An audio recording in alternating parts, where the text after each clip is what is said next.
বাগানটা তো এবার প্রচুর পরিমাণে মুকুল এসছে। এই বাগানটা নিলে আমার প্রচুর পরিমাণে লিচু বেচতে পারবো। এই বাগানটা কার, তোরা খোঁজ লাগা। আর আমি বাগানটা আগের দিন খোঁজ নিয়েছি, এই বাগানটা হবে বেরুন ওর সাথে এখনই কথা করে চলেন বাগানটা নিয়ে নেবেন। আচ্ছা ঠিক আছে, চলো।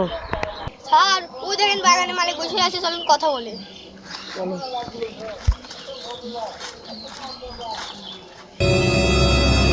বাগানটা কি আপনার? হ্যাঁ ভাই আমার। বাগানটা ঘুরে দেখলাম, বাগানটা খুব আমার পছন্দ হয়েছে। এবছরে আমি বাগানটা নিতে চাই, কত টাকা লাগবে বলেন? আমি তো সেল দিতে যাচ্ছি না, তারপরে আসছেন বসেন কথা বলতেছি, ঘুরে দেখেন কত সুন্দর।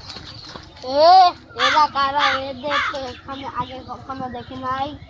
এরা হচ্ছে নতুন ব্যবসায়ী, শহর থেকে আইছে, বড় ব্যবসায়ী, আমার লিচু বাগান কিনবে। তুই জানিস না এই বাগান আমার কাকা নেবে, তুই যে কেন দিচ্ছিস? তোমার কাকা তো বলে নাই যে তোমার কাকা নেবে। আমি এই ব্যবসায়ীদের, বড় ব্যবসায়ীদের সাথে কথা বলতেছি, এদের সাথে কথা বলে আমি বাগান দিয়ে দেবো। তোমার কাকা তো কিছু বলে নাই আমাকে। তুই কি জানিস না যে এই কাকা আমার মানে এই বাগান আমার কাকা নেবে? তুই কি আমার কাকাকে চেনোস?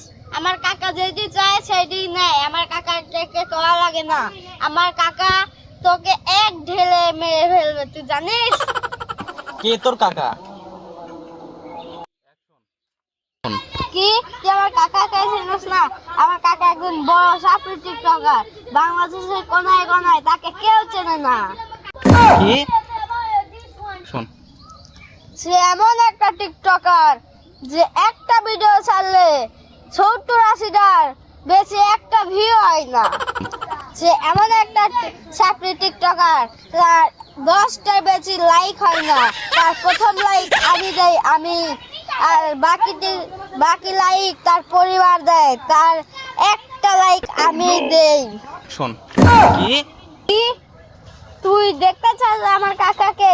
ওই দেখ আমার কাকা।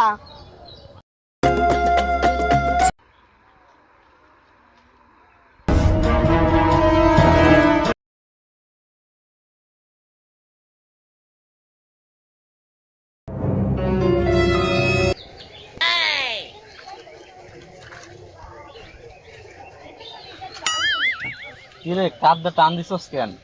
পুষ্পা চাচ্ছু, আমি তো সারা বাগানটা দেখতে আছি। বাগান দেখতেছস না? আচ্ছা ঠিক আছে, দেখ আমার বিষয়ে নিশ্চয় ওদের সবকিছু জানাই দিছস। ইচ্ছা দিছি। তাহলে আমার বাকিরা তো সবকিছু তোমার বইলাই দিছে, তাহলে বাগানটা তো আমি পাচ্ছি। আমি তো ওদের সাথে কথা দিয়ে দিছি। पुष्पा झुकेगा नहीं, लीचू गाछ के लिए पुष्पा नहीं झुकेगा, डायरेक्ट শুই পড়েগা।